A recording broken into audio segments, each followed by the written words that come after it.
Hey you guys, it's your girl Internet, and today we coming at you with the reaction from George Carlin, which is a long time coming. I haven't did a video on him for a while now, but today we're gonna be talking about death and dying. Now, death and dying can be very, very hard on anyone of any age.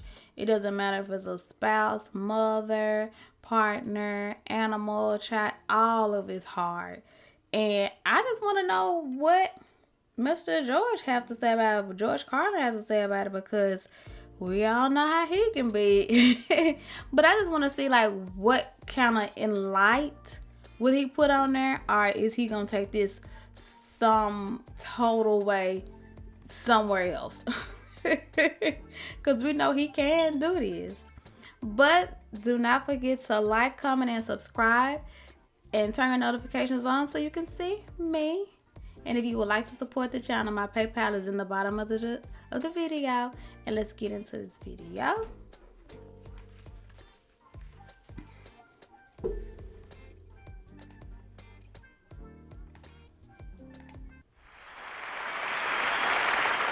Yes, you are.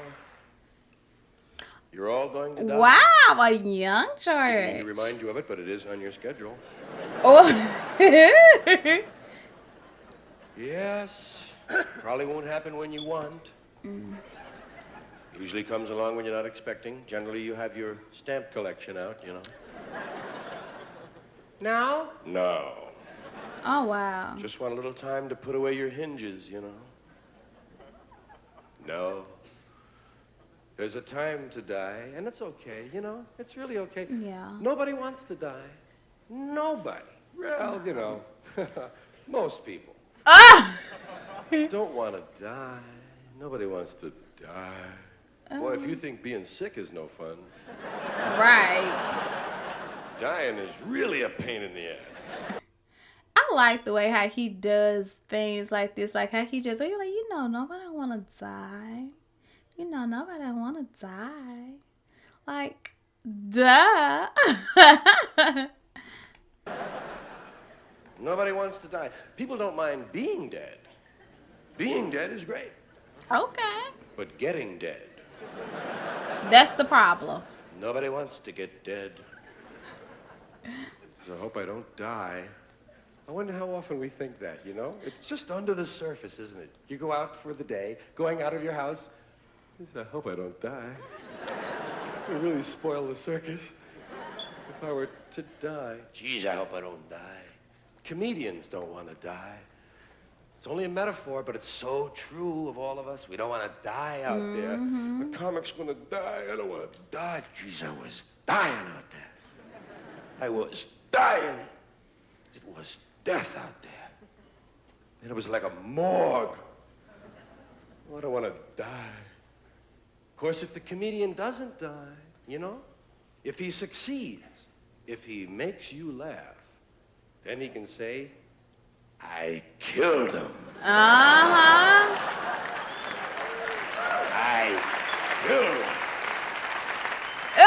So it's either me or you know. Just like on the freeway.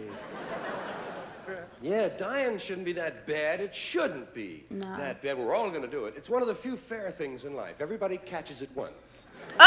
Well. Dying should be fun. There should be some sort of a look ahead. I mean, after all, when you die, you're going to find out where you go. Haven't we been wondering about that a long time? Where the hell we go? Isn't that the biggest thing we have to wonder about? Where the hell do you go? I don't know. Joe thinks he knows. I know Joe thinks he knows, but Joe don't know. Where do we go? Nobody knows. Well, I think sometimes you go where you think you're going to go. Whatever you think you're going to do, that's where you're probably going to go. If you keep saying you're going to go somewhere, chances are you might go there. You ever hear those guys say, I'm going to hell, don't pray for me. Don't pray for me, I'm going to hell. He is. You go where you want to go. I think when you die, your soul goes to a garage in Buffalo. When Monty Hall dies, he'll go behind door number 4. That's it, where you want to go. No, nobody wants to die. And you know, part of the reason we don't want to die is because of that goddamn funeral. We've seen it. We know how bad news it is. That funeral is no fun. Man, if I don't like other people's funerals, I know I'm not gonna like my own. There's no way I can get behind my own funeral. Gonna be lying there in a casket. They're gonna put me in the box. Gonna put me in a convertible with the top down. You know that's embarrassing, lying there. And everybody's looking at you. You're dead. And they're looking. You're just lying there still. People coming over going. That I sure hate funeral. I bet that is so awkward. Just imagine, like, now this right here would be an evil joke if someone just play dead and they just watch everybody just come just looking at them and then they just jump up and just get. Even though death is a serious thing though, but that is like bad. You know, like that people just walking by just looking at you just looking. Like, go sit down.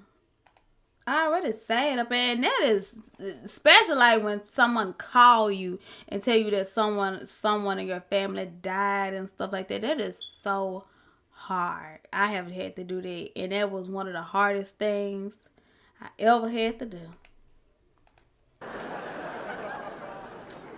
They don't know that you're lying there with short pants on and no back in your jacket. Embarrassed. Yep. And sometimes they'll come over, you know, some people, it depends on your religion and so forth, but they do come right over to the casket a lot of times and they'll go like this. Someone will kiss you. For a moment. And what they're doing while they're silent is they're subtracting their age from your age. So they get a rough estimate on what they have left. And they get up and they say, don't he look good? Don't he look good? He's dead. Crazy? He's dead. Right. I know, but he never looked that good. Oh, they say the nicest things about you. Yes.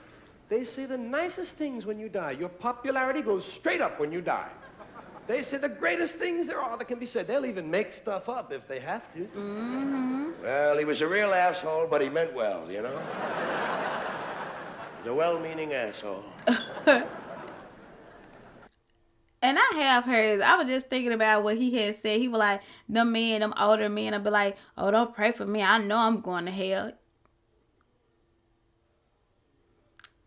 Ooh. I mean, I'm still just going to send you a good prayer up there just in case you might slip and fall and make it to heaven.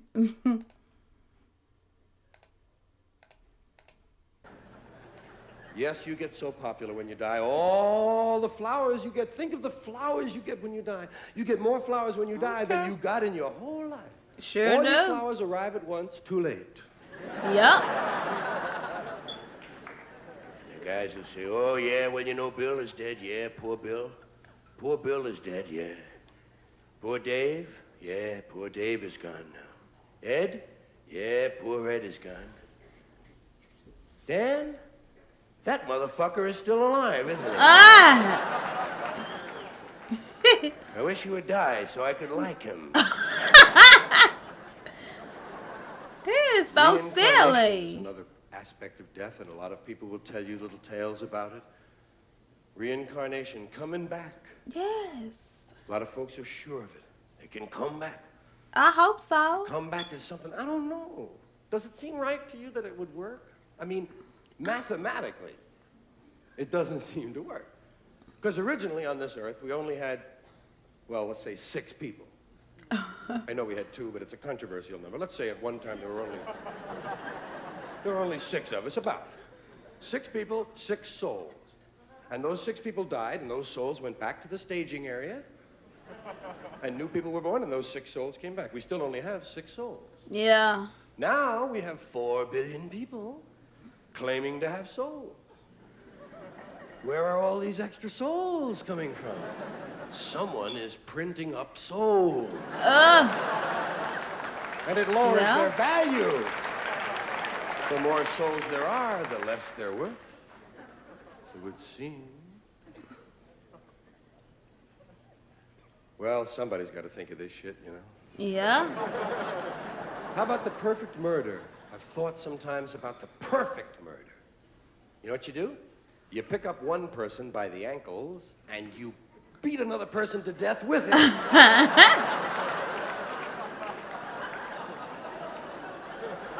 And they both die and there's no murder weapon.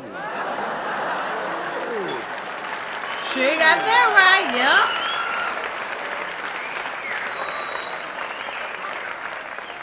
What happened here, Sergeant? Looks like a pedestrian accident to me. They must have been moving at quite a clip. Of course, if you should be caught with this perfect murder in progress or even after the fact, if you should be caught, you might wind up in death row. Oh. Death row. Wow. That's more than just fun, ain't it? I mean, this cat's there. Death row, man. Oh, well, you got that one meal, but that's not much of a consolation, is it? You're gonna get to order a meal. Big deal. Why don't you leave me alone? I'm not hungry, man. They give you that one last meal. I say you can have some fun with that last meal. I mean, if you work it right, they got to give you whatever you want. Yep. I mean, short of elephant steak, you know? They don't want to start on a new elephant just for one guy. But they got to give you pretty much what you want. That's part of the humanity. Anything to make them feel good. Yeah, you could just order something, you know, like maybe, well, shit, you tell them you can't decide.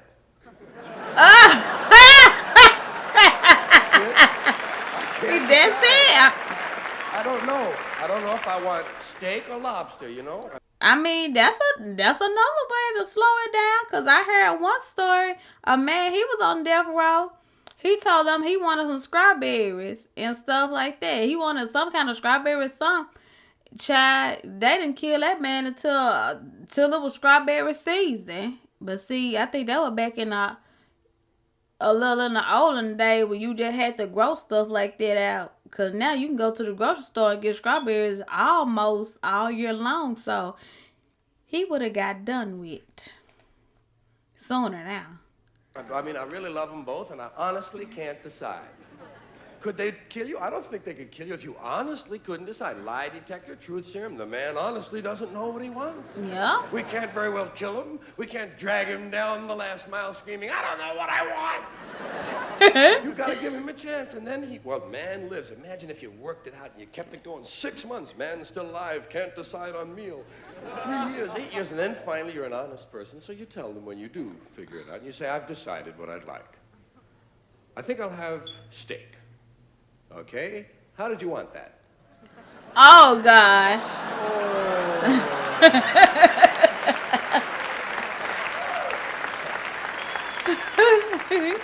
Well, my feeling is if you're gonna die, you know, or if you know, hey, die big.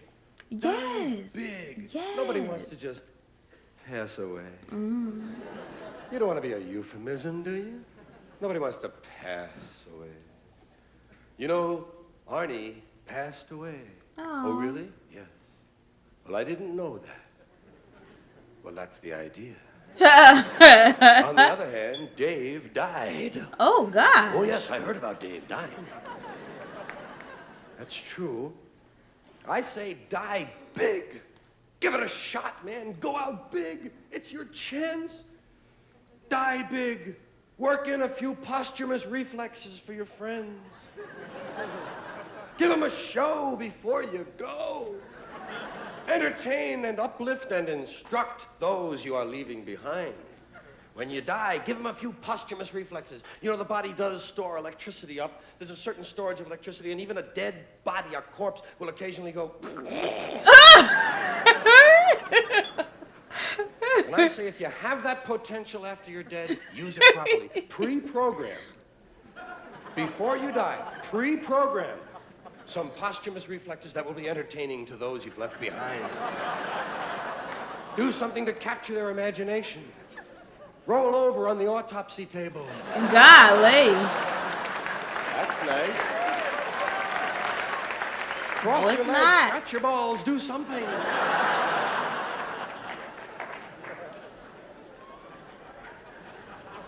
Now, the only reason that I even suggest that you have a choice about what you can do at the moment of death is a very little known and very little understood part of the death process called the 2-minute warning.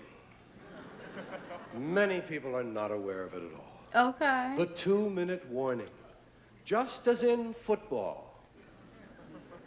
2 minutes before you die, you receive an audible warning. 2 minutes, get your shit together.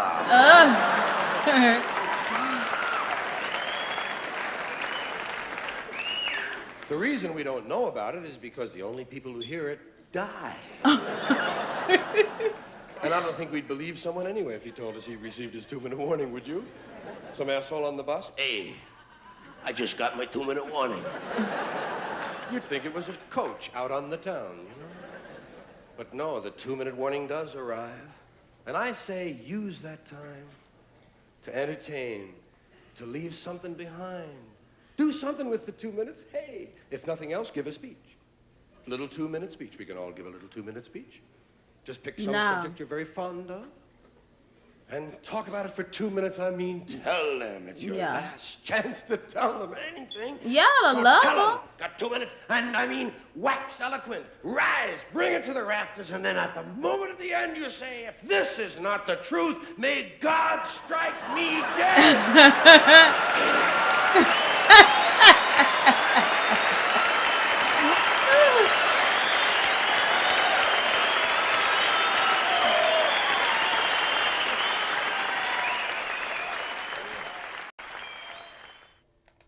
I mean to tell you, he made dying seem just a tad bit fun.